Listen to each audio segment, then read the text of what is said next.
ቶሎ ብለህ ልብሱን ይዘና። እንዴት ናት አሁን? ምን አዲስ ነገር አለ? እንኳን ደስ ያለን ናታንዬ። ሰላም ወርቅ ፍልቃቄ መሰለ ወንድ ልጅ ከነቃጭሉ ተቀላቅላለች። የምርሽን ነው ማይ? ወይኔ በፈጣሪ በጣም ደስ ይላል። በጣም ደስ ብሎኛል ማይ። አሁን እንዴት ነች እሷ? ደህና ናቸው። ልጁም እሷም በጤና ናቸው። ፈጣሪ በጣም ደስ ይላል። በጣም ደስ ብሎኛል ማይ። አሁን ናታንዬ ደስታው ደስታ እንዳይመስልህ፣ ሰላምዬ በጣም ደስ ብሏታል። እና አባዬም አሉ ዳጣም አለች። ይሄው አለቅም ብለው ትራሷ ስር ነው የተቀመጡት። አይ እሺ በቃ ማይ። ታዲያ ልብሱ የት ነው ያለው አሁን? ለዛን ጠይቃት፣ ለሷ ነው የሰጠኋት። ቻው ናታንዬ።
ኤቢ ሳታስበውም ቢሆን አሁን ላይ በእጇ የሰው ነፍስ ጠፍቷል። ታዲያ ወደዛ ቤት ውስጥ የገቡት ሁለቱ ልጆች አንደኛው የሷ አፍቃሪ፣ አንደኛው ደግሞ እንግዲህ ተበቃይ ነኝ ብዬ አብሯት ገብቶ እዛ ቤት ውስጥ ልጅቷ ጋር እየታገሉ ባለበት ሰዓት ላይ ራሷን ለማስለቀቅ ስትል ወደ ኋላ ስትገፈው ጭንቅላቱን ጠርዝ መታውና መሬት ላይ ይወድቃል። ጭንቅላቱን ጠርዝ መታው ማለት ምናልባት የሞቱ የመጨረሻው ጊዜ ሊሆን እንደሚችልም አስቡት። በዚህ ሁኔታ ላይ እንደው አይበለውና በዛው ሞቶ ከቀረ ኤቢ ትልቅ ችግር ውስጥ ትገባለች። ድራማው ሙሉ ለሙሉ አቅጣጫውን ይቀይራል ማለት ነው።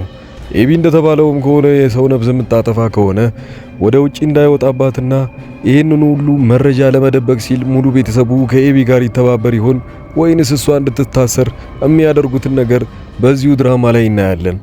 ደረጀ እንግዲህ ማርታ በስተመጨረሻ ሰላም ዳጣዛ ትክክለኛ ልጇ እንደሆነች ከኤቢ ሰምታለች። ያንን ከሰማች በኋላ ብዙም አልገረማትም። ነገር ግን ማርታ በቀጥታ አንድ ጥያቄ ትጠይቀዋለች ደረጀን። ሌላ የተደበቀ ሚስጥር አለ ወይንስ ይሄ ብቻ ነው ብላ ትጠይቀዋለች። አይ ይሄ ብቻ ነው፣ ይሄ ራሱ ትክክል አይደለም፣ ኤቢ ምንም ነገር ትበልሽ ብቻ እሷ ውሸቷን ነው እያሉ ነው ያሉት። ደረጀ ዳጣና ናታን አንድ ላይ ሲስማሙ እንደነበሩት ካያችሁ እኛ ሶስታችን አንድ ላይ ሆነን ኤቢ ያየችው ምንም ነገር የለም፣ ደብዳቤም ወረቀትም የሚባለው ያነበበችው ውሸት ነው ብለን ለማርታ የምንናገር ከሆነ መቼስ ኤቢን ትታ እኛ ሶስታችን ያወራነውን ነገር ነው የምታምነን። አንድ ላይ ስንሆን እንታመናለን። አለበለዚያ ይሄንን ነገር ሚስጥሩ እውነት ሆና ካገኘችው ማርታ ሌሎችንም ሚስጥሮች ጎትታ መታወጣቸው ነው የሚሆነው። እባካችሁ ሶስታችን አንድ ላይ ሆነን መዋሸት ይኖርብናል ብለዋል ናታን። ከዛ በኋላ ነበረ ዳጣን ለማሳመን የሞከረው። እባክሽን ዳጣ ከዚህ በኋላ የምትጠየቂው ነገር እንዳለ አላየውም፣ ውሸት ነው በይ።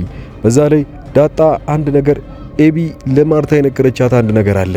ስለሱ ምንም ታውራ ምንም፣ ብቻ እዚህ ጋር ውሸቷን ነው፣ እኔ ማቀው ነገር የለም፣ እኔ ራሴ የሆነ ነገር አለኝ ብለሽ እንድትናገሪ ብሏታል። ማርታ ይሄንን ነገር እንግዲህ ስትሰማ አስቡት። ዳጣ ደግሞ በዚህ በኩል ያው ኤቢ ሰምታለች ብላ የምታስበው አባቷ ደረጀ ነው የሚለውን ነበረ።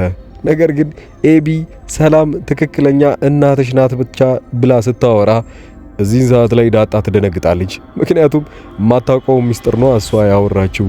እንደውም ታውቃለች ብላ የምታስበው አባቷ ደረጀ እንደሆነ ነው። በዚህ ሁኔታ ላይ ዳጣ ሌላኛውን ሚስጥር ታውቃለች፣ ኤቢ ሌላኛውን ሚስጥር ነው የምታውቀው። ሁለቱ ተገናኝተው አወሩ ማለት እያንዳንዳቸው የደበቁትን ሚስጥራቸውን በገሃዱ ዓለም ላይ ሊያወጡት ይችላሉ ማለት ነው። ደረጀ አሁን ላይ ሰላም እንደወለደችና ቶሎ ወደ ቦታው መሄድ እንዳለባቸው ከተነጋገሩ በኋላ ከማርታ ጋር አንድ ላይ መኪና ይዘው ሄደዋል። በሰላም እንደተገላገለችም ደውለው ከነገሩት በኋላ ናታንም እርፍ ብሏል። ነገር ግን ቤቱ ውስጥ ሲገባ ትልቅ ዱብዳ ነበር የተፈጠረባቸው። አፍቃሪዋ ተብዬው እንግዲህ ከዚህ በፊት ብዙ ጊዜ ከሷ ኢግኖር ወይንም ደግሞ እንደማትፈልገው ብዙ ጊዜ ከተገፋ በኋላ በጣም በንዴት ይበሳጭና እሷን መግደል እንደሚፈልግ ከተዛተ በኋላ አንድ ሰው ይዞ ይገባና ወደዛ ቤት ውስጥ ኤቢን ለማጥቃት ሲሞክር በሚደረገው ግርግር ወደ ኋላ ስትገፈው ጠርዙን መጥቶ ወዲያውኑ መሬት ላይ ይወድቃል። ናታን ይህንን ነገር እንዳየ ሰውየው ትንፋሽ እንደሌለው ወይንም እንደማይንቀሳቀስ ያውቅ ጭንቅላቱን ይይዝና ይደነግጣል። ከዚህም በኋላ ምንም ይፈጠር ይመስላችኋል? የመጀመሪያው ነገር ምናልባት ሰውየው የሚነቃ ከሆነና ምንም ሳይሆን ከዛ ቤት ውስጥ የሚያባርሩት ይሆናሉ። አሊያም ግን ሳይነቃ እዛው የሚሞት ከሆነ ሚስጥሩ እዛው ቤት ውስጥ እንዲደበቅ ለማድረግ ጥረት ያደርጋሉ ማለት ነው። ነገር ግን ሚስጥሩን ሌላኛው አንድ የውጭ ሰው ያውቃል፣ የኤቢ አፍቃሪ። ይሄ ልጅ ታዲያ የዚህን ሰውዬ ሞት ወደ ውጪ የሚናገር ይሆን ወይንስ እሱንም ደልለውት እንዳይናገርና ሚስጥሩን እንዲይዝ የሚያደርጉት ይመስላችኋል? ሌላውስ አሁን ላይ ሰላም ስለወለደች ልጁን ይዛ ወደዛ ቤት ውስጥ ትመጣለች። ሰላም ወደዛ ቤት ውስጥ መመለሷ በዛው ችግሮችም አንድ ላይ ወደዛ ቤት ውስጥ የሚመለሱ ይሆናሉ። የመጀመሪያው ሰላም እንግዲህ የልጁን አባት አምጪ ከተባለች በኋላ ይህንንም ጉዳይ እንደ ቀላል እንደማታየውና ቃል እንደገባችላቸው ከዚህ በፊት ልክ ሰወልድ ልጁንም ይዤ የልጁንም አባት አንድ ላይ ይዤ መጥቼ አስተዋውቃቸዋለሁ ብላ ነበረ። አሁን ግን እንደዛ አይደለም። መጀመሪያ ማርታ የራሷ የሆነ ጥያቄዎች አላት። ዳጣን በዚህ ልክ ልታደርሻት የቻለችው መቼ ወልደሻትና ምን ጊዜ ነበረ ትላታለች። ምናልባት ሂሳቡንና ስሌቱን አስርታ ዓመተ ምሕረቱን ከደረሰችበት በዛን ወቅት እሷ ውጪ እንደነበረችውላ የምትደርስበት ይሆናል። ያኔ ባሏን የሆነ ጥርጣሬዎች እንዳለ ወደሱ የሚያመሩ ይሆናሉ። ቅድሚያ ግን እሱ የጓደኛዬ ልጅ ነው ብሎ እንደዋሸውም ጭምር አሁንም ቢሆን የሰላም ልጅ ብትሆንም ግን ወንዱ የኔ ጓደኛ ነበረ፣ ያኔ እኔ ጋር ለእረፍት መጥቶ ምናልባት ያኔ የተፈጠረ ልጅ ሊሆን ይችላል ብሎ ያኔ መዋሸቱ አይቀርም። ሰላምስ አዲሱ ልጅሽ ከማን የወለድሽው ብላ ትጠየቃለች። ያኔ እሱንስ ቢሆን ዋሽታ ሌላ ሰው ልትጠራ ትችል ይሆን?